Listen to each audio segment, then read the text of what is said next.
Hola a todos, ¿cómo están? Yo soy Edgar, bienvenidos a mi canal. Si es la primera vez que estás aquí, suscríbete, activa la campanita de notificación y dale like porque les quiero contar algo muy padre. Fíjense que durante estos últimos meses se ha hablado mucho de las pedagogías del sur, del pensamiento decolonizador. Así que tuve la oportunidad de invitar a la doctora Ceci, que le digo así con mucho cariño, y estuvimos hablando de este tema y respondiendo todas las preguntas que tú tienes acerca de las pedagogías del sur. Así que maestra y maestro, apoya este video en especial con mucho cariño, con tu like, compártelo, porque de verdad, le agradezco a la doctora Ceci por tener un espacio en mi canal y platicar sobre esos temas que inspiran a la nueva escuela mexicana para comprender sus planes y los programas de estudio cuando salgan. Así que dale like, comparte y comenzamos.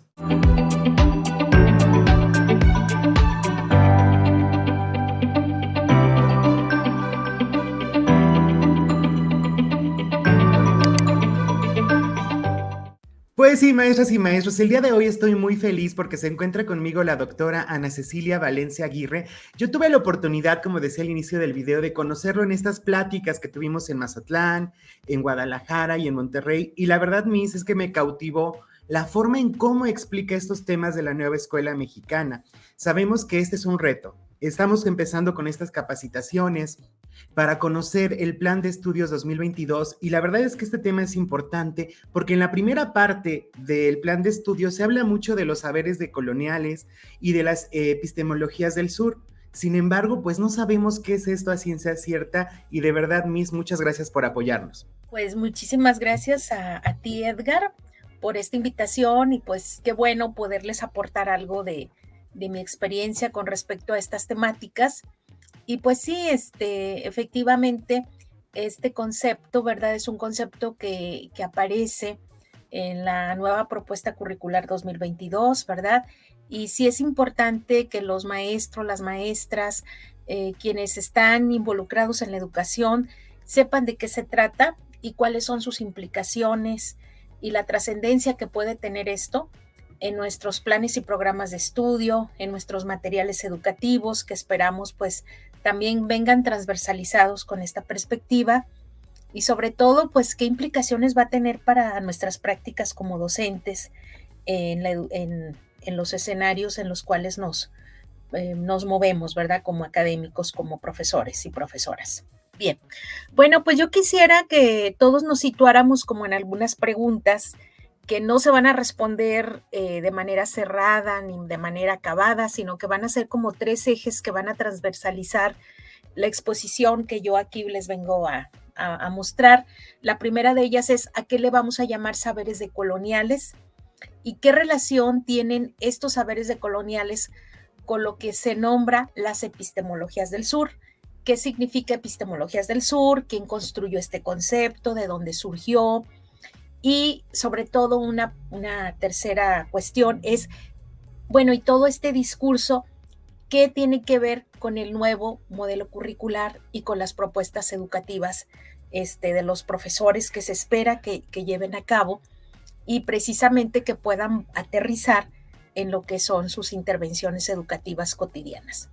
Primeramente, yo quisiera partir del concepto de donde proviene de colonialidad. Proviene del concepto colonia, y de colonialidad es como que nos desmarcamos, establecemos como una separación entre lo colonial entendido como aquel saber y conocimiento que es ajeno a nuestra realidad y que sin embargo se nos impone. Dirán, bueno, pero nadie me impone el conocimiento. La cuestión es que es una situación que viene de una conquista que se da o de una especie de imperialismo del conocimiento. En algunos momentos de la historia hubo situaciones en las cuales se colonizó, sobre todo a países menos desarrollados con relación a los llamados desarrollados, y que este proceso del imperialismo pues se da en muchos contextos, ¿verdad? Inglaterra conquista o imperializa, toma como colonias ciudades o estados africanos, ¿verdad? Y lo mismo ocurre en América Latina, en lo que hoy es América Latina. Entonces, uno de los pensadores importantes, que es un afrocolombiano, que dice, Zapata Oliveira dice, bueno, sí, nos conquistaron por medio de las armas, por medio del poder económico y político, y parecería que ya no estamos colonizados. Y sin embargo, la colonización ahora se da a nivel del conocimiento. Colonizaron las mentes, esto es, nuestras mentes quedaron de alguna manera, nuestros pensamientos quedaron determinados por esos saberes que nos vienen de fuera. ¿Y cuáles son esos saberes? Bueno, simplemente pongamos como ejemplo la estética. ¿Qué es para nosotros lo bello? Generalmente lo bello lo asociamos a formas que no están en nuestra cultura, por ejemplo, indígena o mestiza. El hombre bello es un hombre alto, es un hombre con ciertas características, la mujer bella tiene ciertas características que se ligan más a una concepción que nos viene de la raza o de ciertos contextos, ¿verdad? Europeos, blancos, etcétera. Ese es un ejemplo de una colonización en el saber estético, pero también se da en el saber, por ejemplo, de la ciencia. Nosotros suponemos que la ciencia tiene un privilegio por encima del saber de la tradición o del saber que viene de nuestras culturas originarias. Nuestras culturas originarias también tienen saberes y esos saberes tienen otras fuentes, tienen otra racionalidad, pero han sido conocimientos válidos que han permitido que estas comunidades sobrevivan, tengan un conocimiento, por ejemplo, de las plantas, del cuerpo, de la naturaleza, de los animales, una concepción religiosa, ¿verdad? También importante. ¿Qué quiere decir colonialidad? Colonialidad quiere decir todo aquello que nos viene de fuera y que eso nos impone por medio de una violencia simbólica, ¿sí? Y el conocimiento también se nos presenta ajeno a nuestra realidad, pero ese conocimiento nos impone formas de pensar y de actuar. Colonialidad, entonces, también es el saber que se dicta desde fuera de nuestra cultura y que legitima la forma de ver y de actuar en el mundo. Y como decía Oliveira Zapata, la opresión ya no está en el cuerpo. Se han roto las cadenas, ya no estamos oprimidos de manera física, sin embargo, las mentes siguen de alguna manera colonizadas por esas concepciones traídas del exterior y estas concepciones se reproducen en las instituciones. Y una de esas instituciones es la escuela. ¿Sabe qué pasa, Miss? Que tiene toda la razón. O sea, finalmente hemos pasado por esto por tantos años que lo vemos como algo natural, lo vemos como así debe de ser. Pero solo es cuando nos ponemos a analizar, claro, que estos conocimientos ancestrales, estos conocimientos de los pueblos originarios en México, que claro, ellos tenían otra forma de ver la vida y sin embargo el día de hoy nuestros libros de texto, nuestro currículo está en esta visión que se nos impuso y que a veces no lo podemos romper como estos esquemas o pensamos que está mal los pueblos indígenas. Están atrasados, que no están de acuerdo al progreso, que el hecho de que no hablen español significa que tienen lenguas inferiores, que no tienen acceso al arte, que el arte solamente es el arte de los museos, el arte o la alta cultura, pero que sus danzas, sus bailes, sus formas religiosas no son válidas. Lo que es válido es el arte entendido como el arte superior, ¿verdad? El arte que nos viene de los museos, de lo legitimado, de Europa, de lo legitimado por la cultura. Y fíjese, ahora, maestra, esto que menciona ahorita es que no solo en la escuela, es que en la vida diaria, claro que sí, por eso cuántas leyes para promover la interculturalidad, cuántas leyes para erradicar la discriminación, porque sí, claro, pensamos que este conocimiento está por encima de las personas. Exacto. Entonces, lo que sucedió en la escuela fue muy importante. Dijimos, bueno, tiene que haber igualdad y equidad. Y abrimos las puertas precisamente a los grupos indígenas. La escuela se llevó a los grupos indígenas, se abrió la escuela también para que pudieran ir personas con discapacidad, ¿verdad? Antes se les segregaba escuelas especializadas y ahora se habla de escuela inclusiva. Pues la inclusión a veces solamente es un membrete, porque ya en las prácticas cotidianas los maestros, las maestras siguen privilegiando el saber escolar y ciertas formas de conocimiento, que es el conocimiento del currículum frente a los otros tipos de conocimiento. Entonces no hay una verdadera inclusión si no se reconocen los saberes que vienen de la cultura que ya traen nuestros estudiantes. Sus saberes, sus conocimientos, sus formas culturales se están desdibujando en la escuela porque la escuela separa. Históricamente la escuela ha separado el mundo de la cultura cotidiana del mundo escolar. La cultura escolar es excluyente. La escuela crea muros, separa, y entre más separada esté de la comunidad, se siente la escuela más resguardada, más neutra, más pura y que puede trabajar mejor. Por eso a los niños se les impide que hablen, por ejemplo, como hablan en su casa, que no vistan, que no traigan cosas propias de su cultura, ¿verdad? De su cultura, que puede ser la cultura del barrio, la cultura de su contexto, la cultura de su pueblo. Y estas son formas también de negar esos saberes, ¿sí? Son formas, maestra, de violencia. Son violencias, efectivamente, porque se están invisibilizando, se están negando, y es una forma también de violencia. O sea, la violencia no hay que verla solamente como una violencia física, de pegarle violencia física o violencia abierta, sino que también son formas de violencia simbólica. No visibilizar las diferencias es una forma de negarlas, de quererlas borrar, y esto también es una forma de violencia, ¿sí? Y esto me parece que es muy importante. Bueno, miren, en 1999 hay un antecedente muy importante en América Latina, que es esta investigación donde se habla de la importancia que hay en reconocer los distintos saberes que los niños traen de su cultura. En la escuela 10, en la vida 10, en la escuela 0. Y puede que también sea al revés. Sí. En la escuela 0 y en la vida 10. ¿Esto qué significa? Que la escuela intenta crear un conocimiento fundado en el currículum, pero donde se niegan las formas, por ejemplo, de conocimiento que los niños y la comunidad construyen.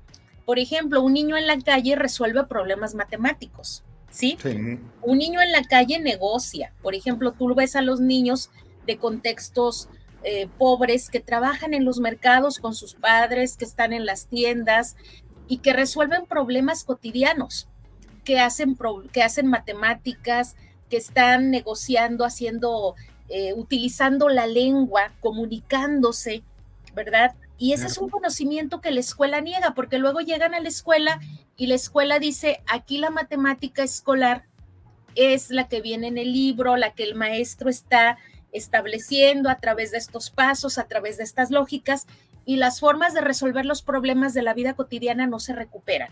Entonces, este es un ejemplo muy interesante de cómo también en la escuela hay un colonialismo del saber y cómo frente a ese colonialismo del saber, la nueva propuesta que nos viene en la currícula 2022 propone una decolonización del saber, esto es un reconocimiento de los saberes que están en el mundo de la cultura de los alumnos, de las alumnas, que están en el contexto comunitario y que se tienen que recuperar, no para sustituir el conocimiento escolar, sino para establecer un diálogo de saberes.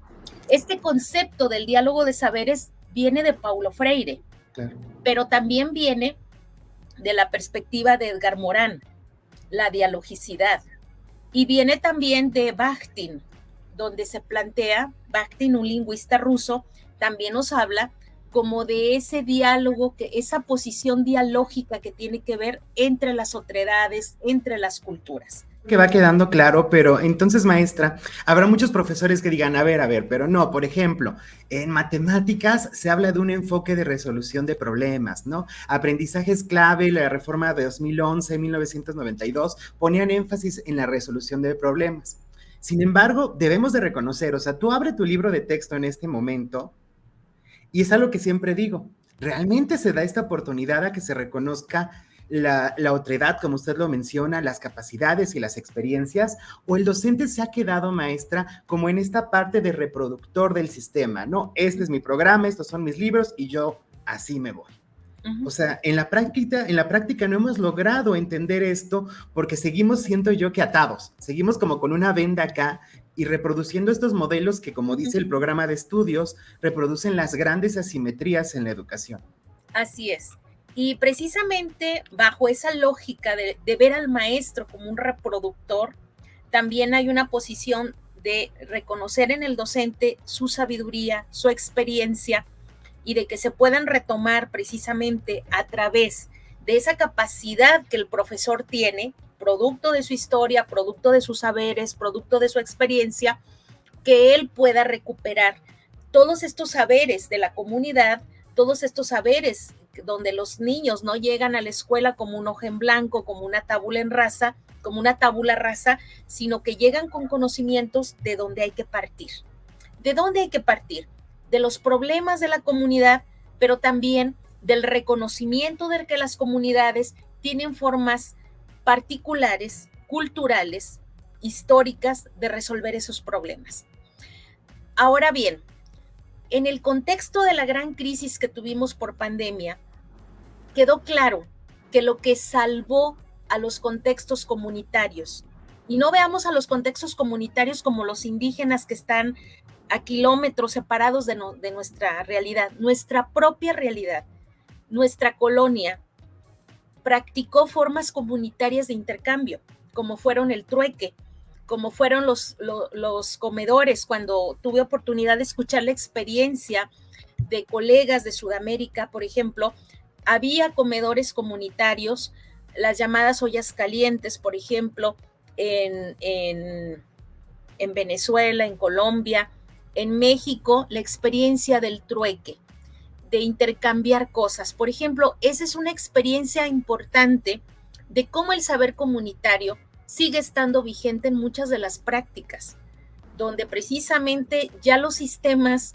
se agotan. El sistema capitalista ha llegado incluso a agotarse en ciertos contextos y es importante, por ejemplo, recuperar esas prácticas comunitarias que nos permiten seguir viviendo en términos, ¿verdad?, de nuestro intercambio, de nuestras dinámicas, el sentido que para muchas comunidades tiene la fiesta, por ejemplo, como un espacio de comunicación, es importante recuperarlo, pero reconozcamos que mucho del saber que tenemos hoy en la ciencia tuvo un saber basado en contextos comunitarios. Por ejemplo, aquí pongo el caso de las mediciones. Las mediciones inicialmente fueron con el cuerpo, la pulgada, la palma, el codo, el pie, ¿verdad?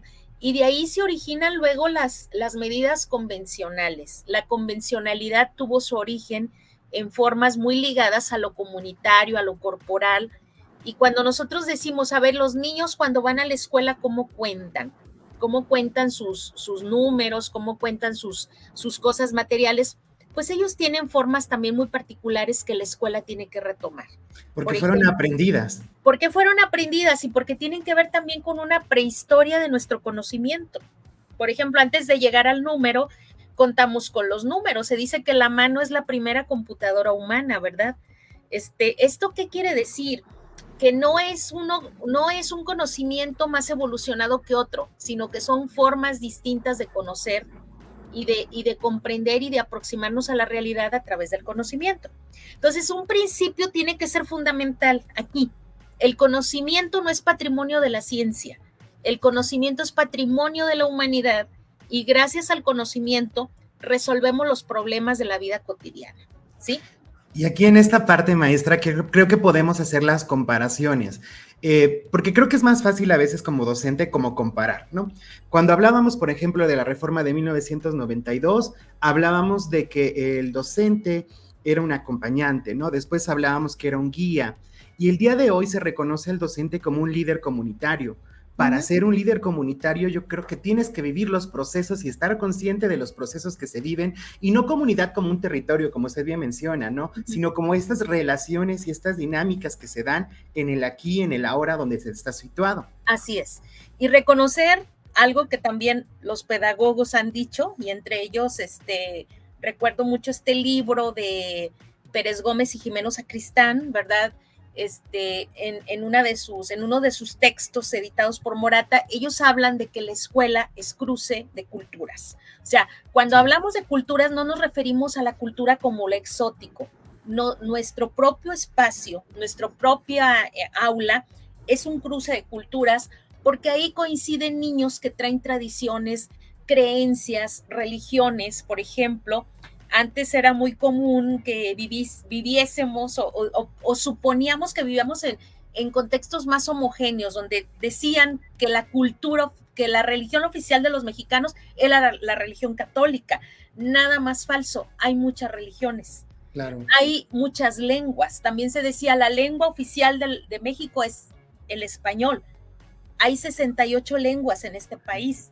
Somos 68 culturas y dentro de esas culturas hay complejidades. Entonces, esta es la parte importante que tenemos que reconocer. Cuando hablamos de cultura no nos estamos refiriendo a algo externo a nuestra realidad, sino que nuestra realidad, nuestro propio espacio, nuestra casa, nuestra aula, está atravesada por la complejidad y por las múltiples culturas, ¿sí? Yo escuché por ahí entre las críticas al modelo que se estaba pensando como en hacer que los niños fueran etnógrafos y salieran a la calle a querer resolver problemas.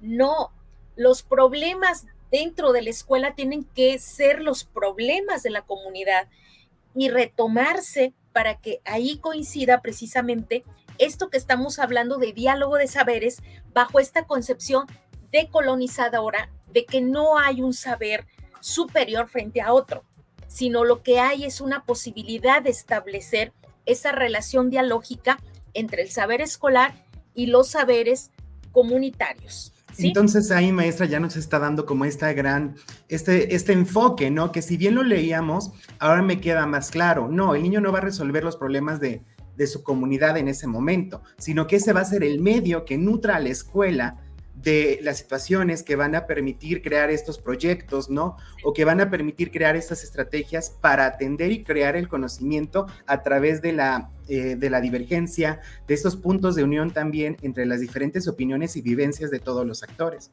Así es, desde una pedagogía crítica, de la cual también vamos ahorita a hablar, esto es desde que el conocimiento no sea un instrumento de poder, sino claro, que el conocimiento, el saber, sea un medio para transformar, para transformarnos y para mejorar, para vivir mejor, para vivir en sociedades más justas.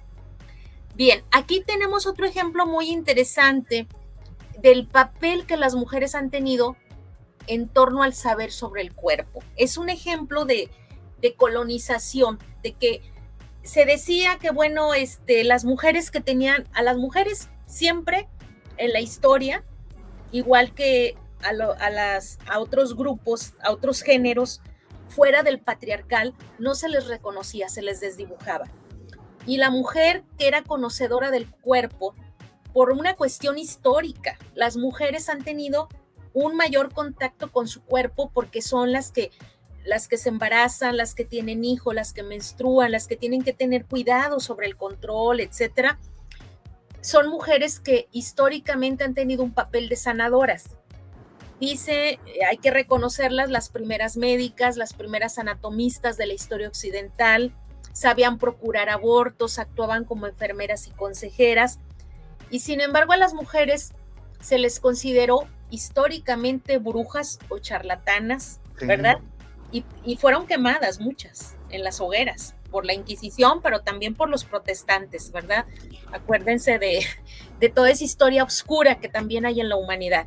Entonces, este es un ejemplo de una colonización del saber donde a la mujer no se le reconoce como esa sabiduría, ese conocimiento, y frente a ella, pues, el conocimiento de los ginecobstetras, de los médicos de las universidades.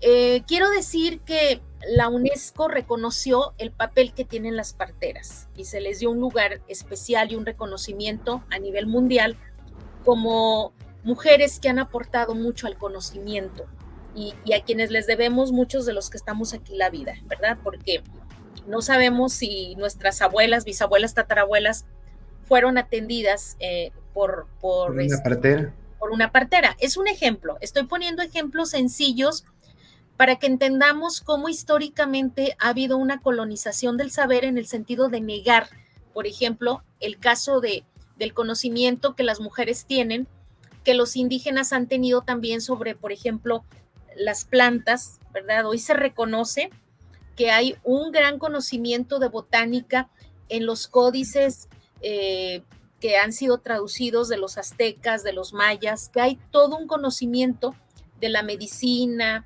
de la astronomía, de la física, ¿verdad? Por ejemplo, es maravilloso ver cómo ellos también ya tenían conocimientos arquitectónicos, métrica, matemáticas.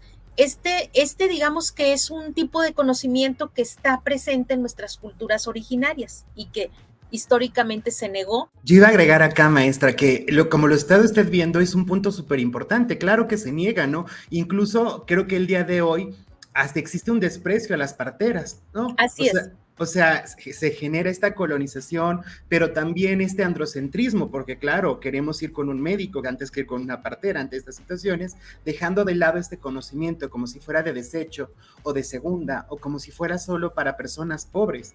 Y pues eso es un grave error en nuestro país. Así es, ha sido un gran error no reconocer precisamente todo este aporte, ¿verdad? Y no solamente un error epistemológico, sino también un problema de justicia social, ¿sí? Sí.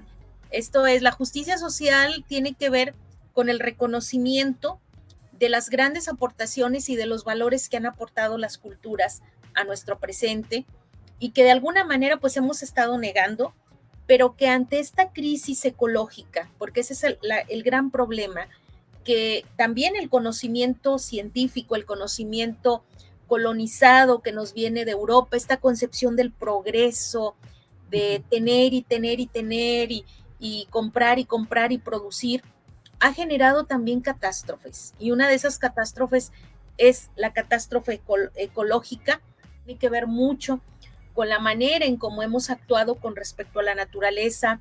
Lo mismo la cuestión del calentamiento, ¿verdad? Global que existe, los problemas de devastación, el problema de la crisis sanitaria, el problema del agua, por ejemplo, es uno de los grandes problemas mundiales y tiene que ver con la manera en cómo hemos actuado frente a la naturaleza a partir de una concepción del progreso. Pongo ejemplos muy sencillos, miren, la modernidad surge con un pensador que se llama Renato Descartes, René Descartes. Y René Descartes decía, el principio de todo es que el hombre piensa, por lo tanto yo pienso, yo existo. Fíjense la concepción, yo pienso, yo existo. Es una concepción muy egocéntrica, muy sí. Egoísta. Muchas culturas originarias no entienden el concepto del yo, porque para ellos la concepción es nosótrica. Sí. Es, yo no puedo existir, yo no puedo pensar si no es a partir de ti, de un otro. Esa relación de otredad rompe con la concepción de un yo absoluto, de un yo pensante, de un yo solitario, ¿sí? Entonces, ese es un ejemplo muy sencillo de cómo la racionalidad se funda sobre una concepción individualista del yo, sí. Egoísta. Y si nosotros nos ponemos a pensar la concepción del liberalismo, pues la frase del liberalismo es dejar hacer, dejar pasar. Y este liberalismo, ¿qué trajo consigo?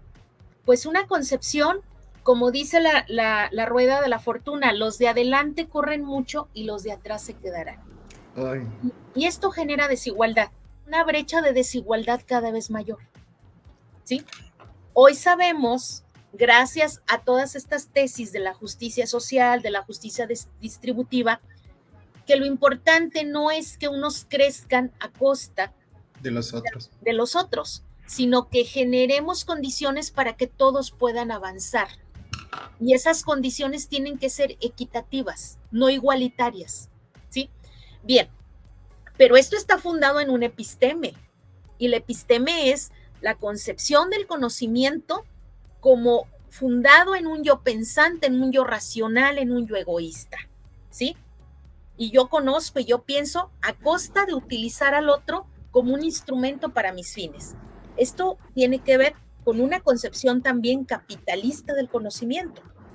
Bueno, el saber decolonial es un saber contrario a este saber colonizado, donde se dice el saber solamente es de una élite, es de un grupo, pertenece a una condición que es la de ser hombre, Las mujeres no cabemos. Acuérdense que en toda la historia del conocimiento, pocas mujeres y aparecen como las esposas de los científicos. Sí. Madame Curie, esposa de Pierre Curie, por ejemplo, siendo que María Curie fue pues una científica, ¿verdad? Que incluso murió a costa también de todos sus experimentos. Y bueno, el grave problema del saber colonizado es que es un saber injusto, un saber donde se privilegia el ser hombre, el ser blanco, el ser europeo, el ser racional, ¿verdad? La razón por encima de todo, sí. Donde se divide el cuerpo y la razón, y donde esta concepción del conocimiento a costa del otro ha llevado a la devastación de la naturaleza, a la explotación humana y a la explotación del hombre por el hombre. ¿Sí? Y ahí yo agregaría, ¿no? Que finalmente hemos vivido una época donde el androcentrismo, ¿no? La visión de la humanidad estaba pensada en el hombre, no en la mujer, no en todos los demás que existimos en la diversidad. Y aprovechando el gol, aquí les voy a dejar enlazado el video que hice con Conapred, donde hablábamos del uso del lenguaje sexista, y ahí se toca un poquito de ese tema. Sí.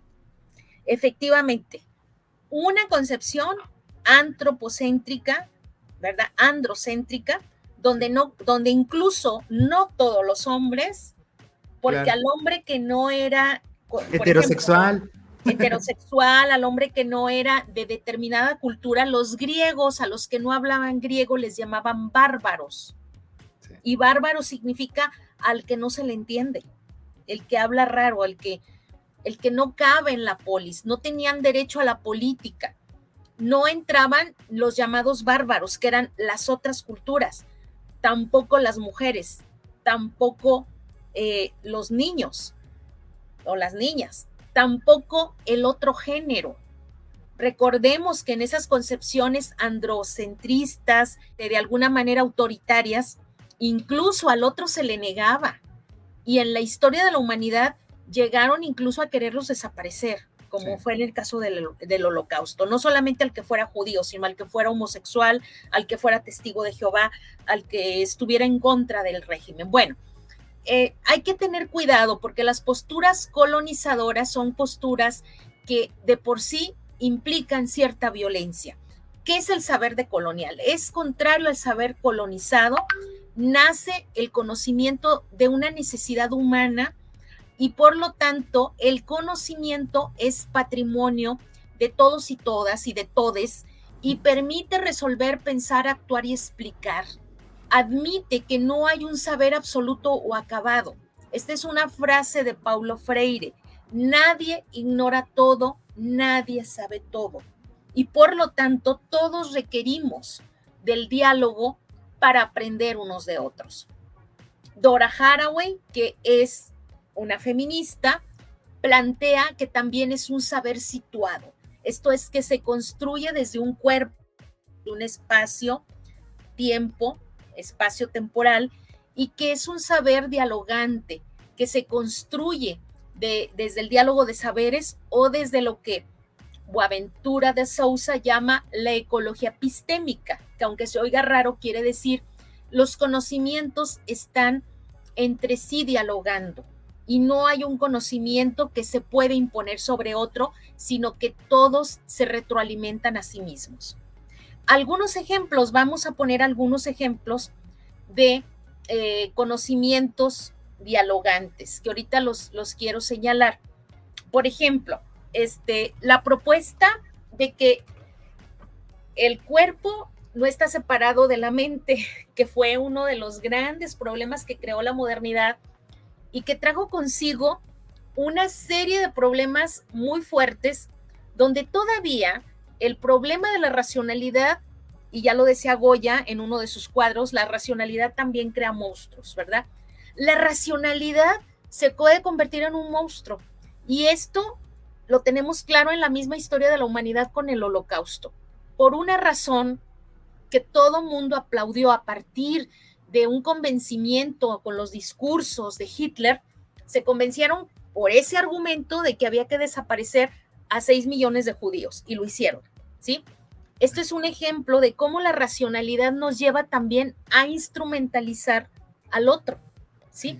Y este problema también lo ve la misma escuela de Frankfurt cuando dicen, bueno, la ilustración muy interesante, pero también la ilustración se volvió tremendamente egoísta y acabó con la humanidad a partir del conocimiento. O sea que el conocimiento también puede ser peligroso si no lo ligas con las emociones, con la empatía, si no la ligas con el sentido de la justicia.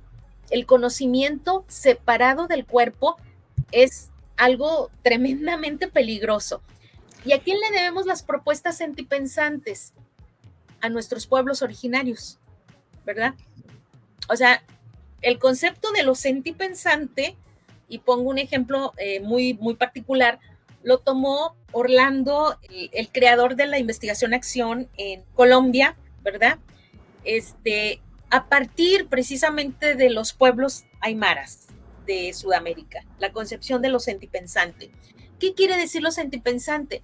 Pues eso que descubrió también la neurología a través del conocimiento posteriormente, pero que ellos ya lo tenían como un saber milenario. No podemos separar el conocimiento, la mente del cuerpo. Es una unidad.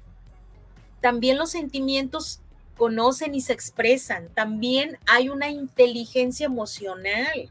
Claro. Esto que plantea también Goleman y que plantean neurólogos y que plantea la ciencia.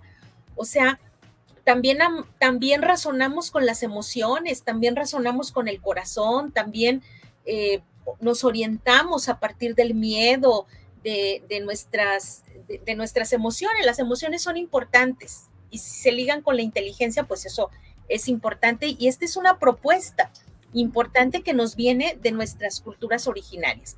Ahora, las epistemologías del sur, cuando hablamos de eso, ¿por qué el sur? El sur, dice Boaventura, no es un sur geográfico, es una episteme que se construye desde las márgenes. ¿Y quiénes son los márgenes? ¿Quién es la periferia? Pues los negados por la historia. ¿Y Sí. quiénes han sido los negados por la historia? Las mujeres, ¿verdad?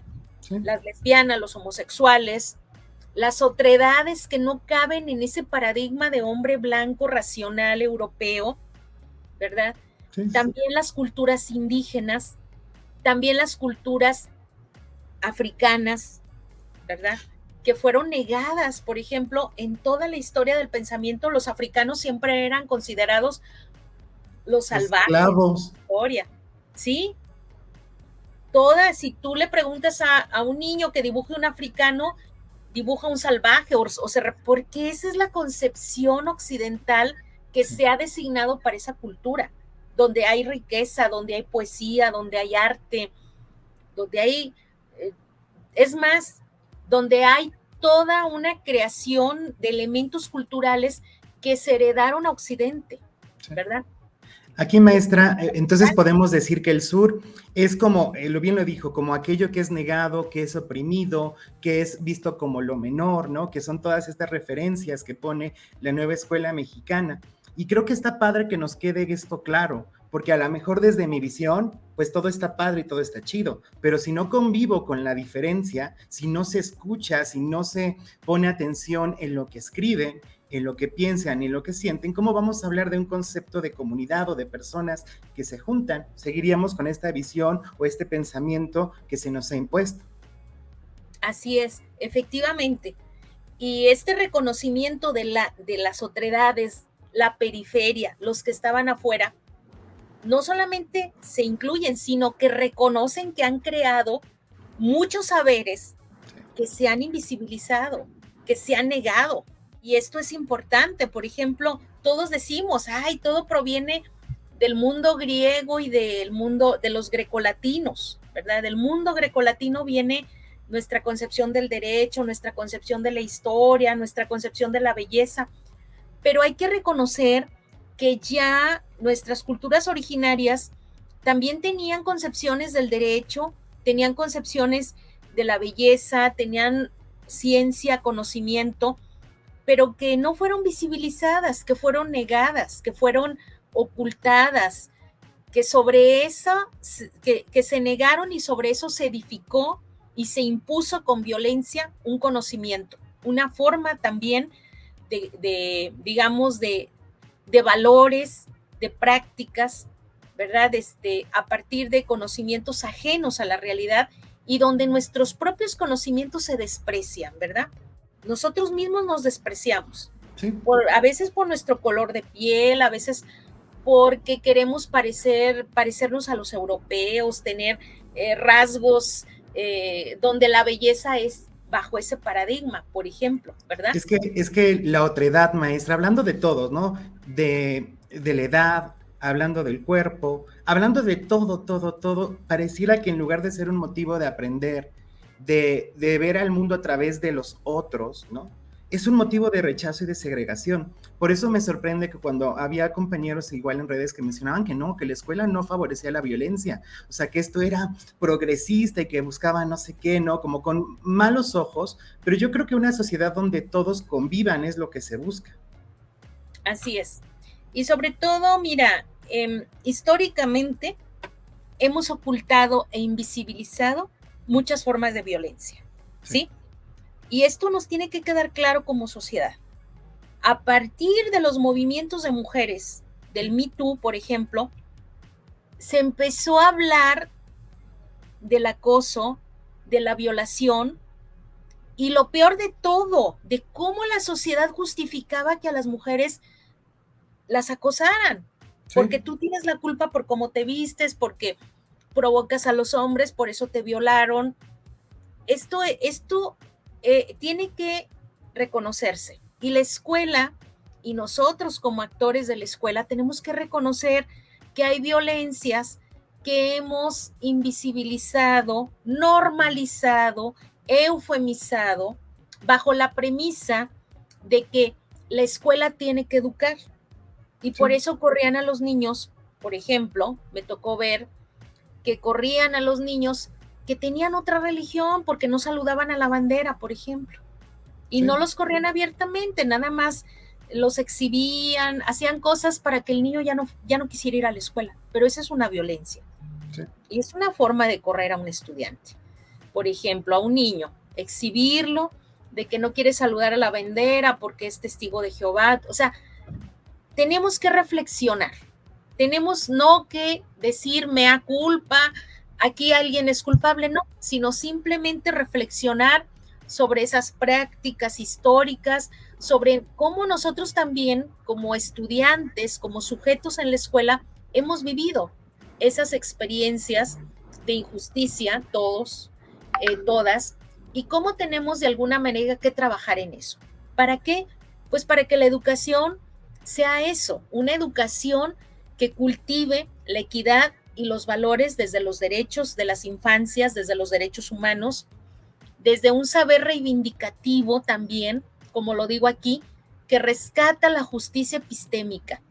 Esto es, el derecho que todos tienen de mostrar lo que saben, de hablar como hablan, de no negarle el habla al niño porque habla como en su colonia, como en su contexto, de no corregirlo, sino de irle mostrando otro lenguaje y la posibilidad de que él acceda a ese lenguaje de forma dialógica, ¿sí?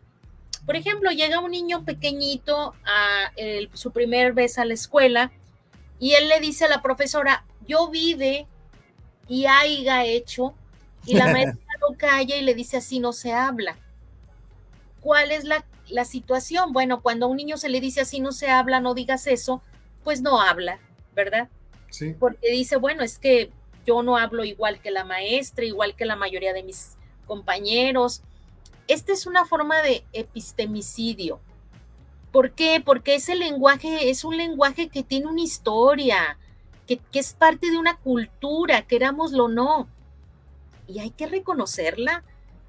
Y no quiere decir esto que así se vaya a quedar el niño, sino que al ir a la escuela se abre un horizonte de posibilidad para que vea otras maneras de hablar, otras maneras de actuar y puede introducirse a ese mundo de la cultura, pero como un bienvenido a esa cultura y no como alguien que desde el principio es regañado y le dan palo porque no hace las cosas como la escuela quiere.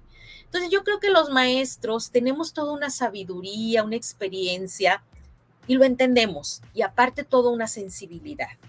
Y aquí se nos abre una puerta muy amplia de oportunidad para reconocer que nuestros alumnos, nuestras alumnas, tienen un saber producto de ese conocimiento de su contexto, de ese conocimiento que viene de las comunidades, que puede ser parte de un pueblo originario y que ellos, ellas, piensan y construyen desde esa mirada. Por lo tanto, las epistemologías del sur son es ese episteme, ese conocimiento que reconoce a los conocimientos que se dan desde esas otredades, ¿sí? Que visibiliza esto como una contribución desde una mirada inclusiva, desde una mirada de justicia social, donde hay muchos conocimientos y culturas, y desde ahí habría que construir el concepto de nuestra escuela como una experiencia que va a retomar dialógicamente todos esos saberes desde la concepción de las epistemologías del sur. Esto es desde el reconocimiento de esos saberes que se dan desde la periferia, pero que son tan valiosos y que mucho han aportado, no nada más al conocimiento, sino también a tener una sociedad más justa. Por ejemplo, y dice Boaventura, resulta que los cambios que se dan hoy en día en la política no vienen de la universidad, no vienen de las mentes privilegiadas de los escritorios, vienen de las organizaciones no gubernamentales, vienen de las marchas, vienen de las mujeres, de las comunidades lésbico, LGBT, o sea, de ahí vienen los cambios y las legislaciones se han modificado y se ha visibilizado la diferencia porque ha habido luchas sociales que se han dado en la calle, en el campo, en el taller, en la familia, ¿sí? Y esto es importante.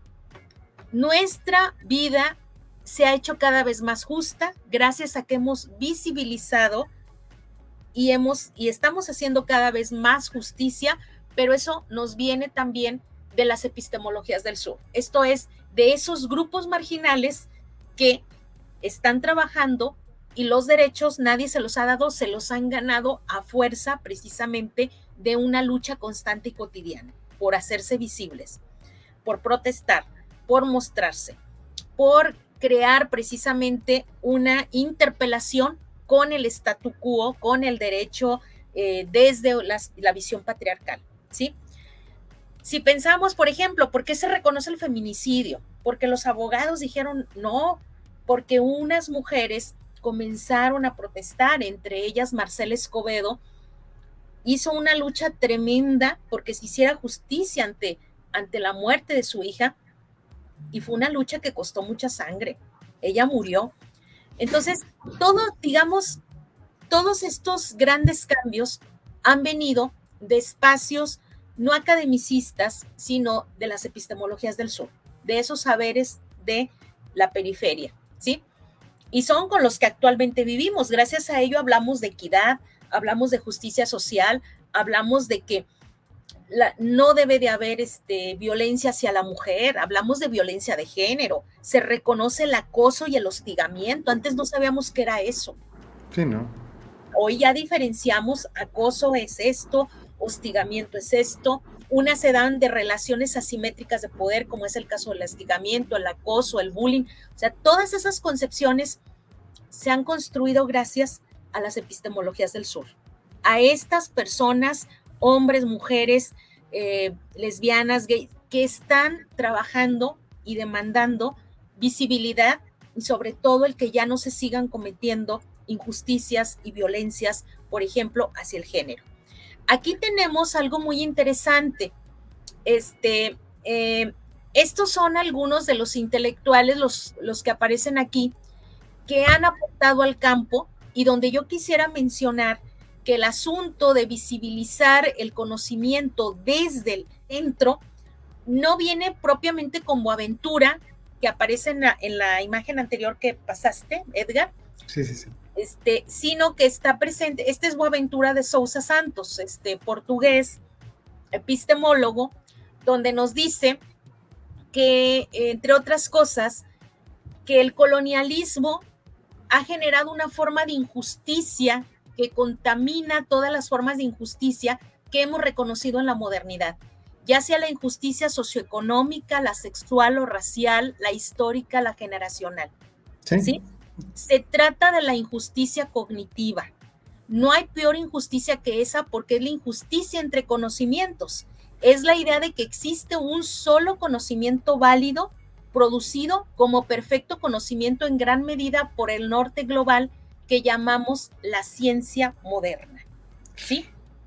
Y bueno, pues acuérdate que la ciencia negaba incluso o llegó a decir, la ciencia se equivoca. Que el problema de los homosexuales, por ejemplo, era un problema que se podía corregir a través de la ciencia y corrector. De las terapias. De las terapias. Entonces, había una gran violencia por ese desconocimiento a partir de concepciones binarias, sí, ¿verdad? O eres hombre o eres mujer.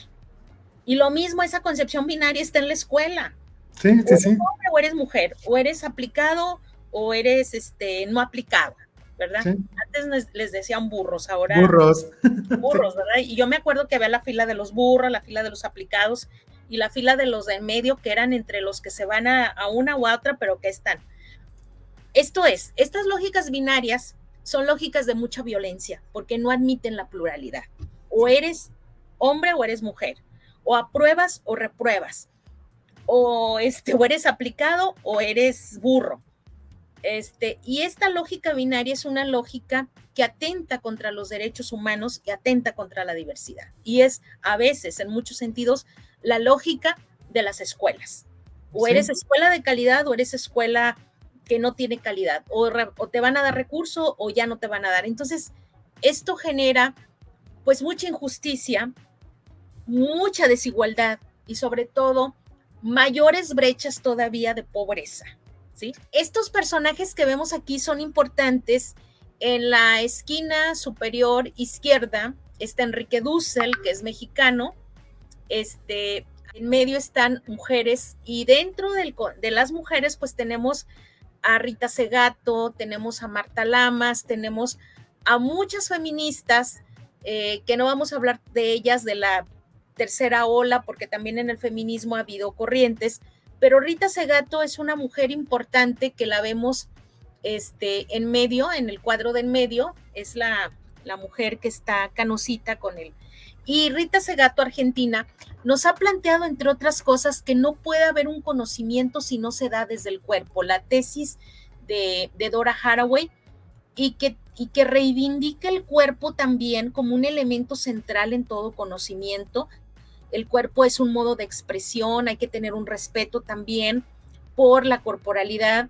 Está también Frantz Fanon, que Frantz Fanon es el creador, es el hombre de rasgos africanos, que está francés, ¿verdad? Pero con un origen africano, que fue el creador de la palabra descolonización, ¿sí?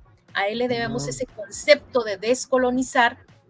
Y dentro de los personajes, pues tenemos, en la esquina derecha tenemos a Walter Miñolo, abajo de Walter Miñolo está Aníbal Quijano, y abajo de donde está Dussel, que es en la parte inferior de la esquina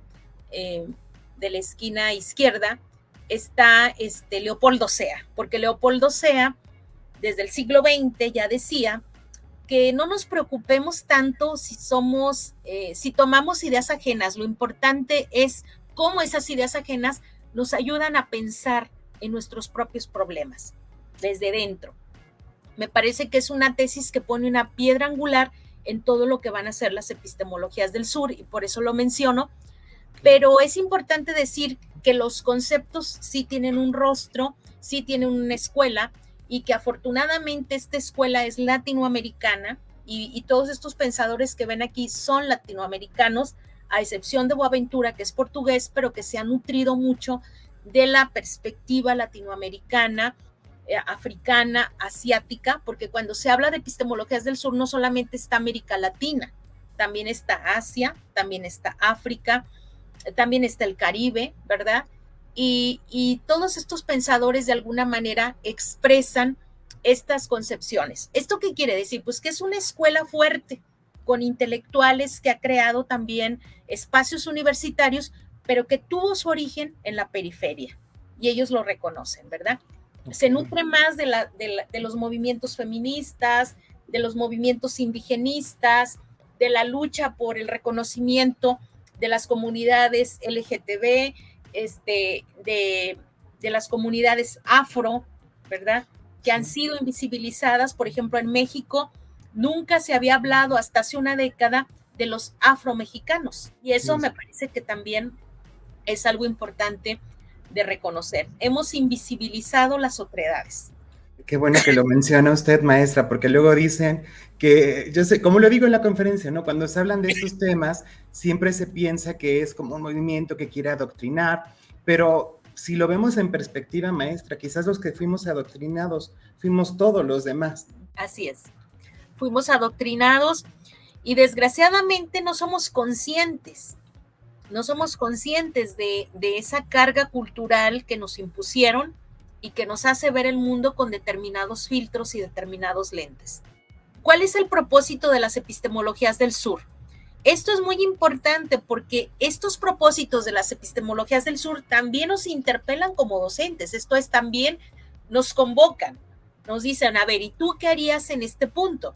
Primero, uno de los primeros propósitos es reflexionar creativamente sobre esta realidad para ofrecer un diagnóstico crítico del presente, para construir, reformular y legitimar alternativas en pos de una sociedad más justa y libre. Bueno, esto hay que retomarlo porque la idea de hacer un diagnóstico no es solamente llenar documentos, sino es generar, formular, plantear alternativas para cambiar positivamente esta comunidad, este contexto, este entorno del cual soy parte y que finalmente pues me interpela porque me involucra y hay una posición frente a él. Dice Boaventura que vivimos un tiempo de preguntas fuertes y respuestas débiles. Por lo tanto, requerimos un saber que cuestione la crisis civilizatoria. Así como los propios europeos se sentaron y cuestionaron los grandes sistemas racionales que los llevaron al gran holocausto, porque quiero decirles que quienes asesinaron a 6 millones de judíos no fue, y no nada más de judíos, de gays, de homosexuales, de gente que no pensaba como el sistema, de gente que tenía otras ideas religiosas. De las llamadas minorías, ¿no? De las llamadas minorías, no fueron gentes ignorantes ni salvajes, fueron doctores en derecho, en filosofía, fueron mentes que fueron a la universidad, que incluso adoraban el arte y que llevaron a grandes crisis, a grandes genocidios, que llevaron a cabo un gran genocidio. Entonces hay que tener mucho cuidado. Por eso nos dice Boaventura, tenemos que cuestionar ese modelo de racionalidad cerrada, autoritaria, colonizadora, porque también, si bien es cierto que nos ha generado avances, también nos ha generado problemas. Posicionar a quienes han llevado los cambios sociales, darles su lugar a esos sujetos invisibles, a las mujeres, a las indígenas, a los sin tierra, a las lesbianas y gays, a los transgénero, a los campesinos, a los desempleados, a los que tienen alguna discapacidad, a ellos hay que posicionarlos. Y yo creo que históricamente se han ganado un lugar, pero no se los han dado, sino que se lo han ganado por sus luchas sociales, ¿sí? Sí. Esto es importantísimo.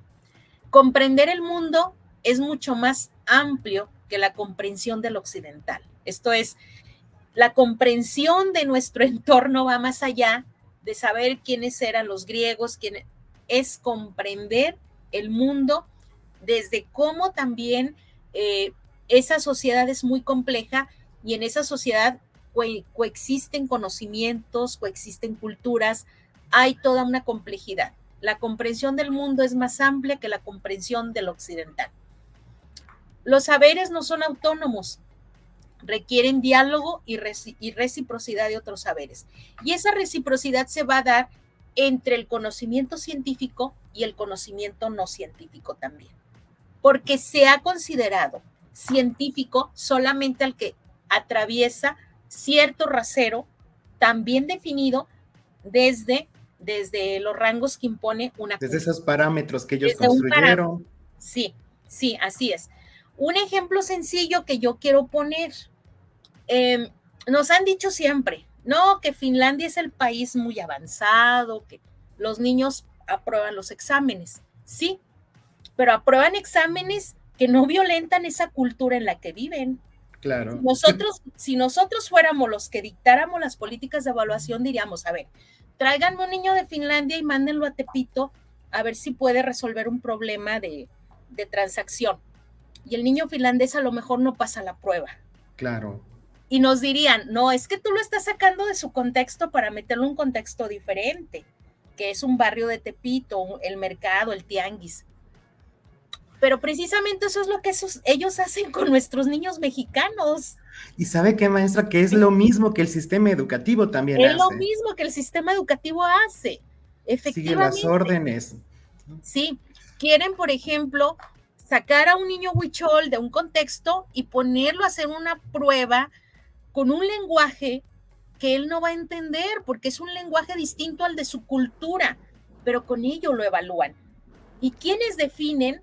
¿Quiénes van en el ranking mayor? Pues esas escalas creadas desde una concepción de lo que es el conocimiento y desde una tábula definida por una cultura que niega o que intenta o que violenta a las otras. ¿Sí? Sí, si yo pongo mi juego y mis reglas, pues claro que yo voy a ganar. Claro. ¿Y a quiénes van a favorecer tus reglas y tu juego? Aquellos que comparten ¿Sí? una cultura parecida a la tuya, que entienden tu lenguaje. Pero ¿quiénes vamos a quedar en desventaja? Los Precisamente otros. los otros. De ahí que Latinoamérica siempre está abajo del ranking en las escalas, por ejemplo, de PISA.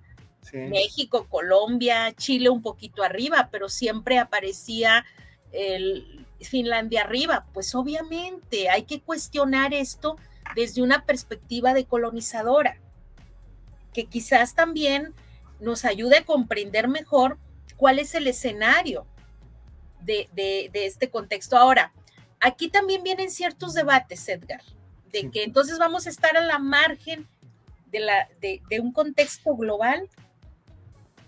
¿Qué opinan? Yo creo que no, o sea, finalmente no nos podemos apartar, o sea, no se puede, estamos endeudados, estamos atados, ¿no? Sin embargo, yo creo que lo que sí se puede cambiar es lo que se hace en el aula. Yo creo que ahí es el cambio simbólico, ¿no? Yo como maestro, primero cuestionarme estos propósitos que tienen las pedagogías del sur, ¿no? Hacer este análisis, replanteármelo, y claro que entonces podemos cambiar nuestras estrategias de enseñanza, la concepción de la escuela, y creo que es ahí donde surgen los aprendizajes. Pero bueno, si estoy mal, también dígamelo, maestra.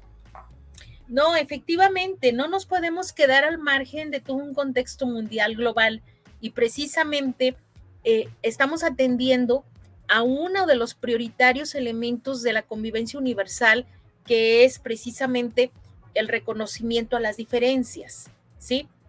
Estar dentro de la productividad y generar sujetos para la producción, para el consumo, pues también puede ser cuestionado desde nuestra concepción de lo que vamos a construir como el progreso a partir de nuestras comunidades, ¿sí? Sí. ¿Qué va a permitir esto? Sociedades más justas. Sí. Y al tener sociedades más justas, pues podemos también tener una visión de lo global más, digamos, más justa, ¿sí? No lo global como aquello que se impone, no lo global como aquello que tenemos que aplicarnos y parecernos a los otros, sino un reconocimiento de nuestro desarrollo desde una particularidad que es nuestras culturas, que son estas 68 lenguas que se hablan en México, estas historias diversificadas, porque cada contexto tiene su historia, su geografía, sus valores, pero dentro de eso vamos a construir una sociedad más armónica, más equitativa. Bueno, esa es la intención. Claro. Bien, las epistemologías del sur entonces son un reclamo de nuevos procesos de producción, de valorización de conocimientos válidos, científicos y no científicos, de nuevas relaciones entre diferentes tipos de conocimiento a partir de las prácticas de las clases y grupos sociales que han sufrido de manera sistemática destrucción, opresión y discriminación. Y bueno, creo yo que con esto no nada más nos estamos situando en un México aislado, sino en toda una demanda que son la mayoría y que donde están los pueblos indígenas, donde están los pueblos, toda América Latina, Asia, África, que están apelando a este reconocimiento de su particularidad frente a esa concepción europeocentrista, ¿sí? Pero donde no se le dice a lo europeo hasta un lado, sino más bien vamos dialogando, vamos construyendo, porque finalmente han tomado muchos elementos, por ejemplo, de las otras culturas, los europeos, para construir toda esa cosmovisión que nos heredan. Si Por nos... eso, Sí, sí, sí, por eso adelante. uno de los ejes articuladores es esta interculturalidad crítica, ¿no? O sea, no podemos negar algo y taparlo, porque yo lo veo así, ¿no? En el momento en el que algo lo apartamos, estamos haciendo lo mismo que se hizo con los pueblos segregados o históricamente violentados. Es como llegamos a este punto de equilibrio en el que aprendamos a convivir, a cuestionarnos las cosas y a tomar decisiones. Así es. Y esto pues finalmente va a generar sociedades más justas, creo yo, pues más equilibradas, más democráticas en el sentido precisamente de una justicia social. Claro. Bien, vamos entonces a ver que decolonización es el saber que pone su apuesta en el reconocimiento de las comunidades. Esas comunidades donde están nuestros alumnos, alumnas, tienen historias, valores, conocimientos y saberes. Y de ahí tenemos que partir de ese reconocimiento, de esa visibilización de estos contextos donde hay todo un acervo de valores, pero también donde se tienen que cuestionar otros valores, porque a mí me han preguntado muy seguido, bueno, pero ¿qué pasa si en esa comunidad hay prácticas que no son legales, que no son, que no son lícitas? Pues precisamente la escuela es el mejor espacio para analizar, para discutir, para pensar. Es Para... eso. Es eso, maestra, no es imponer el yo idéntico, ¿no? Como lo mencionaba usted hace ratito, sino por el contrario, finalmente los estudiantes tendrán que cuestionar, que aprender de esto, criticar y tomar una posición, que de eso se trata, ¿no? No de imponer mentes y formas de vida, sino que cada uno tome una posición ante lo que está viviendo. Así es. Y bueno, hay muchas experiencias muy interesantes que si quieren luego platicamos sobre experiencias de colegas. Por ejemplo, tengo un colega que se llama Eugenio Echeverría. Ustedes pueden poner Eugenio Echeverría y él está trabajando comunidades de diálogo con niños de Chiapas. Okay. Y uno de los elementos que los niños, con lo cual los niños dialogan, exponen en sus dibujos y en sus narrativas, son las violencias de las que son víctimas por los ejércitos, por estos grupos de violencia. Pero fíjense que esas comunidades de diálogo que él ha creado han permitido que los niños reflexionen, que los niños saquen toda esa experiencia y la resignifiquen, ¿sí? A veces la escuela no puede resolver, y esto hay que entenderlo, los problemas de la comunidad, pero lo que sí puede hacer la escuela es recuperar los saberes, visibilizarlos para que se reflexionen y desde la reflexión situada, dialogante, se pueda discernir mejor, ¿sí? Ganarnos a los niños es importante ante estas culturas de violencia, ante estas culturas que los atrapan, los envuelven, y donde si la escuela no es un espacio de recibimiento, de bienvenida, donde el niño se vaya a sentir bien para platicar, para pensar, pues entonces le estamos negando ese espacio, ¿verdad? ¿Qué debe de rescatar la escuela en esta propuesta, desde esta visión decolonialista y de las epistemologías del sur? tiene que rescatar los saberes de la comunidad, los valores de la comunidad. Todas las comunidades tienen valores. El valor, por ejemplo, de la cooperación. Ahorita vimos algunas imágenes donde hay trueque, donde la señora, los señores salen a mostrar lo que producen, lo que cultivan, a cambiarlo. Esos son valores. Por ejemplo, yo vivo en un contexto, nací en un contexto de Michoacán, en Uruapan, donde cuando se enferma un vecino, van los vecinos a llevarle de comer, a preguntarle cómo está. Claro, toda convivencia genera también tensiones que hay que reflexionar, pero estos son valores. El valor que tiene la comunidad, el valor que tiene la cooperación, la colaboración. Yo les decía, hay comunidades donde la fiesta es algo importante, la fiesta de la comunidad. ¿Y qué implica la fiesta? Pues implica que durante mucho tiempo, durante un año, ahorran las familias, ahorra esa familia. El ahorro es un valor, pero luego ahorran para compartir la comida con la comunidad, y el compartir y el reunirse, todos son valores. Entonces, no neguemos los valores que existen y que son históricos y que son culturales y que son el punto de partida sobre lo cual la escuela tiene que, de la cual tiene que partir. Es como la piedra de la cual se tiene que partir, lo que hay en la comunidad. Otro elemento a rescatar es el respeto a la naturaleza.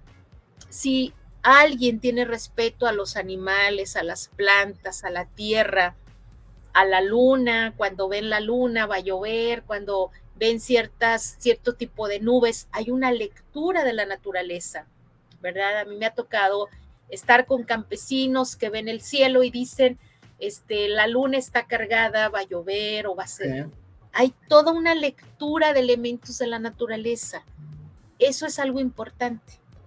¿Cómo lo retoma la escuela? Bueno, pues haciendo un diagnóstico, pero también la escuela te puede invitar a esas personas a que hablen de su experiencia, y que luego eso se confronte con lo que dice, por ejemplo, el libro de ciencias, claro, donde también se habla de cómo las nubes están, hay determinado tipo de nubes, las Cirrus, las Columbus, y hay un nombre científico, pero vamos a ver cómo le llaman en tu comunidad a las nubes, ¿verdad? Es una comunión, ¿no? Es una comunión donde el niño dice, mira, pues lo que mi abuelito sabe, también otros, la ciencia o el libro de texto también lo habla, pero con otros términos. Qué bien, ¿no?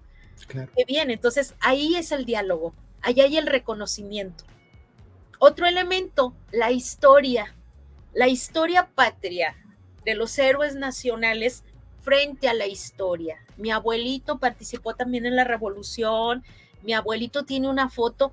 Bueno, pues vamos a invitar al abuelito de la comunidad, a tu abuelito, que nos preste sus fotos, invitarlo, visitarlo, hacerle una entrevista. Eso es el respeto a los valores comunitarios. Ahora, la idea del buen vivir. Esta parte me gusta mucho porque en nuestras sociedades, donde todo es prisa, donde todo es horarios, checar y aquí y allá, nos hemos olvidado del buen vivir. Y el buen vivir para las comunidades y para las abuelitas es: no te malpases, hijo, come a tus horas, descansa, duerme, ya vete a dormir. O sea, esa concepción del sueño, esa concepción del dormir, del comer, del cuidado del cuerpo, es importantísima. Y también hay que retomarla, porque la concepción del buen vivir para muchas comunidades no es tener un carro, sino comer a tus horas, por ejemplo. Y claro, nosotros, por tener el carro, ya nos olvidamos de comer, y luego viene el problema de la descompensación de la salud, de la hipertensión, de la diabetes, etcétera, etcétera, ¿sí? Esto lo llevamos claramente con vida saludable, ¿no? Ahí se puede con vida saludable, por ejemplo, ahí se puede ver que las abuelitas recomiendan: no te malpases, llévate una manzana, come esto. ¿Y eso cómo se liga con, por ejemplo, con el tema de la salud en la escuela? ¿Sí? La propuesta sentipensante.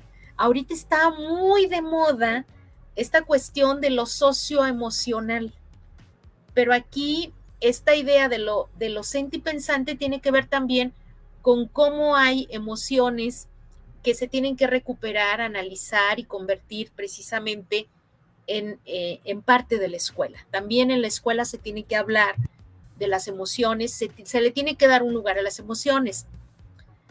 Una perspectiva holística y ecológica, eso también viene de nuestras culturas indígenas, comunitarias, y tiene que ver con toda esta concepción de cómo se recicla, cómo, por ejemplo, hay procesos del abono, de utilizar y que ya la ciencia ya lo tiene, ¿sí? Con esta cuestión de la separación y que no es, yo creo que todo también tiene que ver con conocimientos muy ancestrales que ya se practicaban, ¿verdad?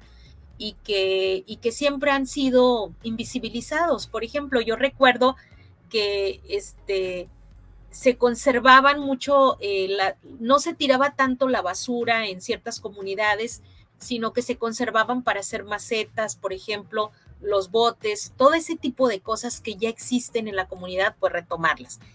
El vínculo con la naturaleza, pues de esto hemos estado hablando mucho y que va a transversalizar toda esta propuesta. El respeto a ancianos, mujeres y niños, que bueno, también es una parte importante que habría que retomar de toda esa experiencia que hay en los contextos, pero no estoy diciendo que todo lo tengan, sino son algunas de las cuestiones que pueden darse. Y el diálogo de saberes, que es una perspectiva de la cual estamos hablando, de cómo cruzar ese conocimiento, claro, retomando lo bueno para irlo ligando con el conocimiento. Y ustedes me dirán, bueno, ¿y lo malo qué? También lo malo para poderlo cuestionar, ¿verdad? Okay. Por ejemplo, decía la doctora Frade, es que también en las comunidades hay linchamientos. ¿De dónde vienen esos linchamientos? Esa idea del ojo por ojo y diente por diente, la ley del talión, el que la hace la paga. Pues también viene de un concepto del derecho. En el Código de Hammurabi, por ejemplo, y ahí es la oportunidad para ver la historia. Okay. Pero ver esto como parte de un momento también de la humanidad sobre el cual tendríamos que reflexionar. Pero ¿qué pasa si esa persona a la cual le hacemos un linchamiento o todo mundo dice, él cometió algo, no le damos la oportunidad de que hable, de que diga qué pasó? Y ahí es donde vienen concepciones sobre las cuales habría que reflexionar desde la escuela, ¿sí?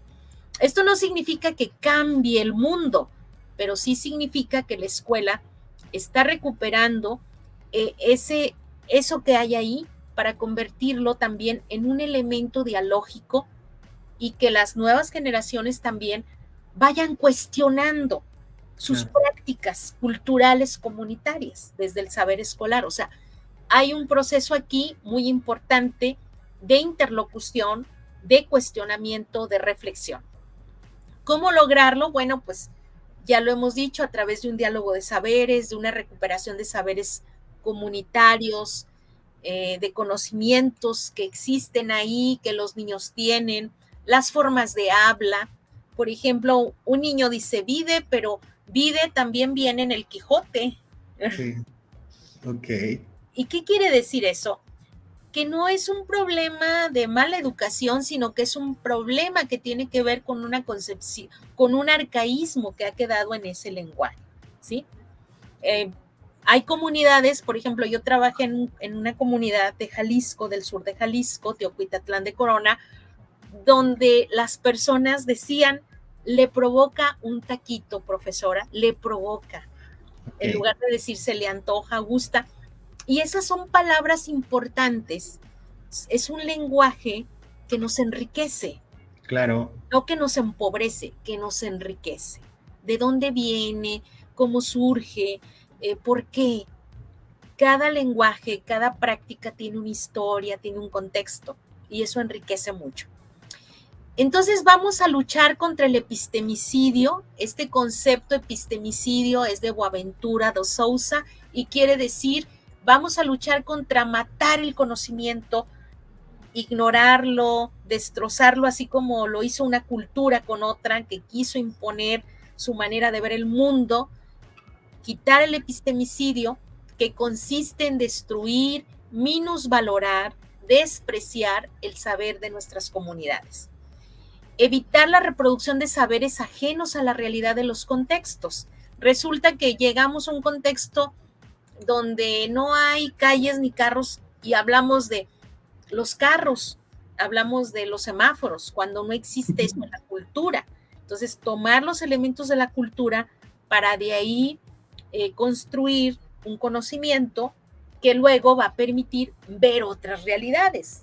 No quiere decir que ahí se vaya a quedar, sino de ahí partimos para abrir un horizonte de nuevas posibilidades, de ver otros contextos y ver otro mundo, pero desde el reconocimiento del propio mundo.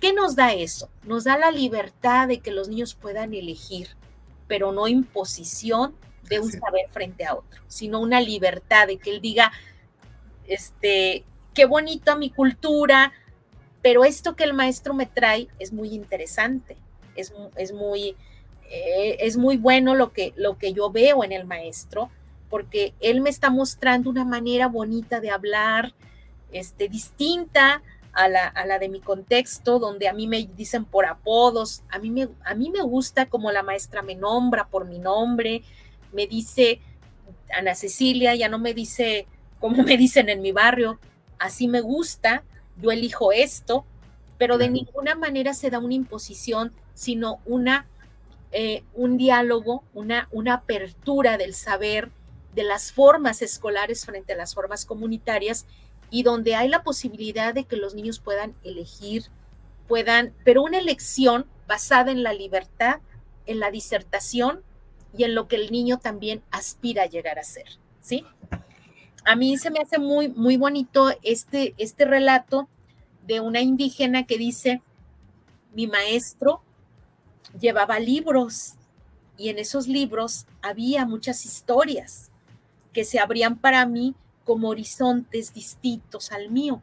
Y yo quería ser como mi maestro, quería leer libros, quería vestirme como mi maestro, veía que mi maestro se dormía en una cama y yo quería dormir también en una cama y ya no en el suelo. En estas narrativas, donde hay un encuentro, los alumnos ven en la escuela un horizonte abierto y eso es lo que la educación debe ser finalmente. Y bueno, yo creo que con esto podemos ir cerrando, ¿verdad, Edgar? Sí. No, y sobre todo, maestra, agradecerle, porque creo que nos ha quedado muy clara esta percepción de las epistemologías del sur, y sobre todo creo que lo bonito de esta plática, maestra, es que nos hace conciencia de hacia dónde debemos transitar, de construirnos, cuestionarnos lo que hemos aprendido para poder crear espacios donde los estudiantes, lo dijo usted bien, decidan, porque quizás nuestra forma de pensar en algún momento no la decidimos. Fue una imposición. De verdad, doctora, perdón, siempre le digo a todo el mundo maestro, doctora. Soy maestra, soy profesora también y estoy orgullosa de ser profesora. Yo me formé en una escuela normal y mi experiencia más grande la tuve en escuelas con niños y con padres de familia y en contextos comunitarios rurales. Anduve por muchos contextos rurales de Jalisco y estoy muy contenta de eso y soy profesora ante todo. Ya lo de doctora se dio luego, pero soy en esencia profesora de primaria. Yo le quiero agradecer de verdad que se haya tomado este espacio para ayudarme con este tema. Esperemos que no sea el único espacio en el que podamos volver a coincidir, maestra. Doctora, sabe que la aprecio que encuentro en usted, y lo digo de corazón, una persona capaz de sensibilizar, capaz de tocar esas fibras que tenemos muchos doctores que nos hablan desde el discurso, pero aquellos que te llegan ahí a la llaga, ¿no? Que te hacen cuestionarte y replantear, creo que muy pocos. Le quiero preguntar dónde la pueden seguir, ¿tiene Facebook, alguna red social que use? Porque pues los maestros van a querer invitarla a sus escuelas para que ayuden a platicar de estos temas. Bueno, mi Facebook es así, Ana Valencia, y y ahí pueden ustedes charlar conmigo a través de las redes sociales, y mi correo institucional es cecilia.valencia@academicosudg.mx. Cecilia.valencia@academicos.udg. Aquí va a aparecer su correo y su Face para que la vayan a seguir. Y en la caja de información, en el primer comentario, va a estar el link para que le den clic y vayan a seguirla. Y con mucho gusto, nada más, Edgar, con mucho gusto y sin fines de lucro, como dice Marta Nussbaum, sin fines de lucro ni de protagonismo, puedo ir a sus escuelas para que dialoguemos, para que construyamos, para que hagamos una propuesta donde podamos aterrizar todas estas ideas y ver que es posible. Pero sobre todo, Edgar, entender que esto tiene que ver no con una política que venga de un sexenio, sino con una necesidad que surge de un diagnóstico y que nos hace ver como un país con mucha desigualdad, con mucha inequidad. Tú mencionabas ahorita la encuesta nacional, ¿verdad? Donde somos un país que discrimina y no nos reconocemos, la CONAPRED, ¿verdad? Sí. La encuesta nacional de la discriminación. Sí, sí, sí. Entonces, tenemos un gran problema, somos una sociedad que históricamente discrimina, que hemos sido discriminados, y creo que la educación tiene mucho que hacer ante este contexto. Muchas gracias, doctora. A todos los que están viendo este video, compártanlo en sus redes sociales, vayan a seguir a la doctora Cecilia. Muchísimas gracias, maestra y maestro, por ver este video. Lo estás viendo antes que nadie por ser miembro del canal. Recuerda seguirme en todas mis redes sociales como Edgar Valladares y recuerda que aquí, tú y yo juntos aprendemos. Bye. ¿Sabías que al hacerte miembro obtienes más beneficios? Uno de ellos es que tus dudas serán atendidas con un trato más personal. Solo dale clic al botón de unirse, escoge el nivel que más prefieras, selecciona tu forma de pago y listo. Así de fácil. Recuerda, juntos por una mejor educación. ¿Ya sigues este canal? Ahora te invito a que busques y sigas a Edgar Valladares en todas sus redes sociales como Instagram, Facebook y Twitter. Vas a encontrar material exclusivo en cada una de ellas. Y si ya lo haces, ¡felicidades! Eres parte importante de esta comunidad.